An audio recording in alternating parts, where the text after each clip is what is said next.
नमस्कार। आज हम लोग बात करेंगे रोबोटिक कैंसर सर्जरी करने के क्या फ़ायदे हैं।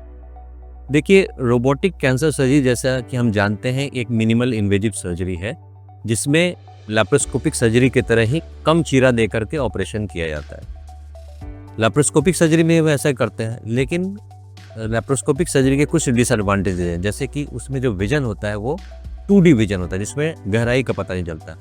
रोबोटिक सर्जरी में 3D विजन सर्जन देख सकता है, यानी जिस तरह से आप एक आम मनुष्य देख सकता है और गहराई का अनुभव कर सकता है, वैसे ही सर्जन को भी ये अनुभव होता है ऑपरेशन के दौरान।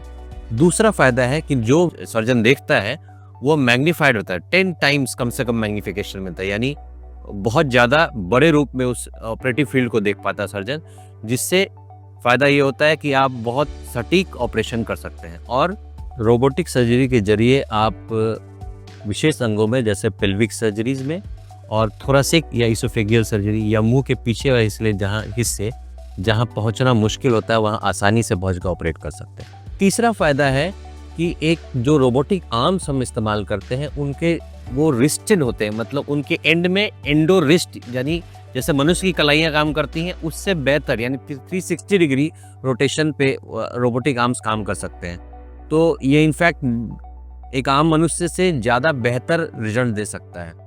एक और फ़ायदा रोबोटिक सर्जरी के साथ ये है कि इसमें कोई भी ट्रेमर वो सब पेशेंट के शरीर तक नहीं आता, यानी ट्रेमर फिल्ट्रेशन। आमतौर पे जब कोई सर्जन की आयु बढ़ती है तो उनके हाथों में थोड़ा बहुत ट्रेमर्स आ सकता है, जिससे सटीकता कम हो जाती है, लेकिन रोबोटिक सर्जरी के ज़रिए आप ट्रेमर फ्री सर्जरी कर सकते हैं। एक और फ़ायदा रोबोटिक सर्जरी के साथ ये है कि आप ज़्यादा कंफर्टेबल पोजीशन में, यानी बैठ करके अच्छे एर्गोनॉमिक पोजीशन में ऑपरेशन कर सकते हैं, जिससे अच्छे एनवायरनमेंट में और सटीक और सफल इलाज हो सकता है। और सबसे बड़ा फ़ायदा ये है कि पेशेंट को कम दर्द के साथ, कम चीरे के साथ ऑपरेशन उसका हो सकता है, और इसके चलते ब्लीडिंग भी कम होती है, ब्लड ट्रांसफ्यूजन का भी खतरा कम होता है, यानी उसकी आवश्यकता कम पड़ती है, और पेशेंट को आप जल्दी घर भेज सकते हैं, यानी उसकी प्रोडक्टिविटी भी बनी रहती है।